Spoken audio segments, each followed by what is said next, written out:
Earlier today, I of course spoke about the continuation of the iconic Mark I Ford Escort from Borum Motorworks, and now we're continuing the retro rally return kind of vibe. This time though, rather than being approved by the original manufacturer, it's actually coming from the original manufacturer. Although it's not all good news for some of us, because this is of course a modern version, which we all know what that means of certain performance cars. It is of course the reimagining of the Renault 5 Turbo. They're calling this the Renault 5 Turbo 3E, and of course one of those letters will probably stand out for good reason, and it is of course a modern incarnation of the iconic mid-engine rear-wheel drive 160 horsepower rally legend that was the Renault 5 Turbo, and of course the Renault 5 Turbo 2 as well. This returning version of the Renault 5 Turbo is a 500 horsepower car, which of course we initially saw a concept for. Top Gear magazine covered that one. Now this one in what we can assume is closer to a production look. It might not be exactly like this, but it shouldn't be too far off, and I find the choice of how they're approaching their performance to actually be very interesting. Not only because of the obvious thing of what it's capable of, but also the potential downsides of what they're doing with it. So I'd be very curious to hear from those who do end up driving one,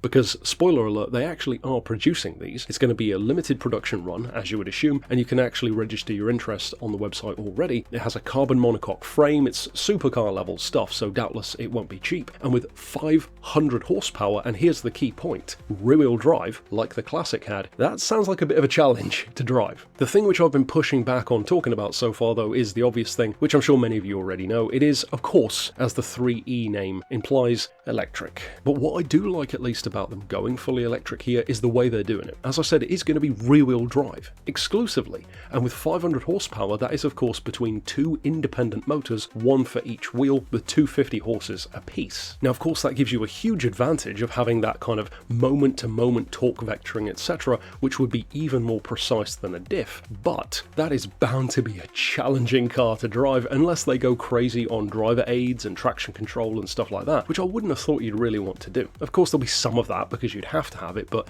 with 250 horsepower per wheel, that's pretty bonkers for a little hatchback. Doubtless it'll be a heck of a lot heavier than the older one would have been because of battery packs, but even so, and part of the marketing push which they did with that initial concept version was slip sliding the car all over the place, so clearly it is capable of that. Of course Hyundai as well with their Ioniq 5N, they also had a similar approach with the very drift forward marketing of that particular car. And in terms of extra stuff, we don't know too much else yet. We don't know, as far as I can tell, a price, haven't really seen anything for the interior on this car, and it will be interesting to see, considering how much more grounded this one looks versus the first in-action concept, what it actually ends up looking like. If it does look like this, then electric or otherwise, it's a very striking looking car if nothing else, and I actually am a big fan of how it looks. But yeah, this one probably more so than the Borum Escort from earlier today is going to be a vehicle which will definitely have mixed opinions. On the one hand, it's awesome to see a legend coming back, and certainly with a very, very obvious nod to its past in terms of its design, but then you've got the downside for many of it being fully electric. For me, the saving grace is that they're doing something wildly different with that electric in terms of just being rear-wheel drive, etc., but we'll have to see. It's one of those things where it doesn't really surprise you, but for some of us it will be a disappointment. One thing's for sure though, it definitely won't be slow. If though you are a petrol head with more of an emphasis on the petrol part of that, then you should check out the news piece I did earlier on today about the 10,000 RPM modern continuation, not a restomod, not a replica, of the iconic Mark I Ford Escort from Borum Motorworks. That's it for the news today. Of course I'll see you in future with more, and thanks for watching.